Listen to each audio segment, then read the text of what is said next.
Si tu es un conseiller en sécurité financière, écoute cette vidéo ou alors si tu as mis de l'argent dans ton CELI app, écoute cette vidéo. Moi, c'est Coach Clémence.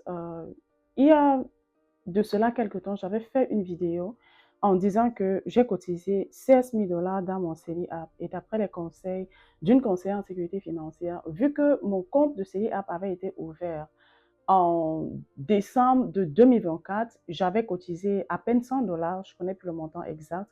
Donc, le reste, je l'ai tout cotisé en 2025. Donc, en 2025, j'ai cotisé mon droit de cotisation inutilisé de 2024, qui était de 7 900 et quelque chose. Et j'ai tout cotisé aussi mon droit de 2025. Donc, en 2025, j'avais un total de cotisé dans mon CELI app de 16 000 dollars. Alors, il y a eu un débat, donc certains conseillers en sécurité financière me disaient, j'ai le droit de pouvoir déduire l'intégralité des 16 000 dollars dans mes impôts en 2025.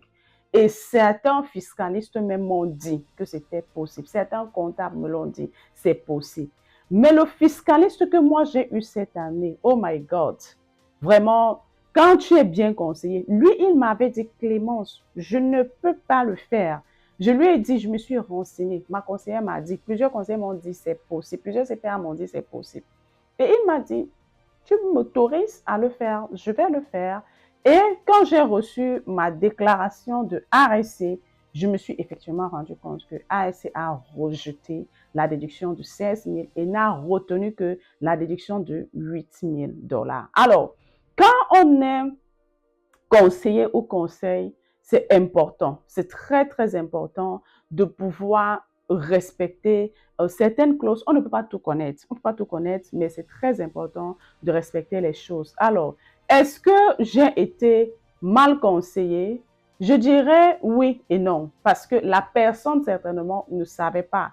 Mais si j'avais eu un bon conseil, c'est vrai que j'avais encore un peu de l'espace sur mon REER. J'aurais pu mettre les 8 000 dollars là dans mon REER, ce qui m'aurait donné la possibilité de pouvoir avoir le maximum de déduction à faire de ma matière imposable. Alors, je fais juste cette vidéo pour pouvoir lever ces voiles-là parce que moi-même, j'avais dit je pouvais déduire parce que c'est ce qui m'a été conseillé. Mais bon, c'est ça la beauté d'être chef d'entreprise parce que là, on ne te dit plus les choses.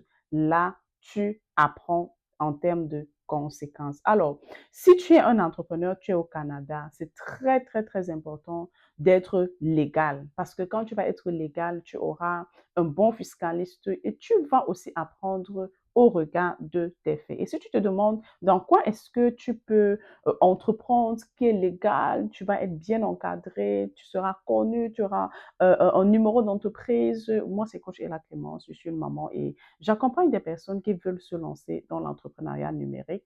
On met à votre disposition tous les outils et c'est un système prêt à l'emploi. Alors, tu as toutes mes coordonnées sur ma bio. Ça me fera le plaisir de t'accompagner parce que ma première année en tant qu'entreprise incorporée au Canada, c'était juste waouh, j'ai tellement appris. Shalom.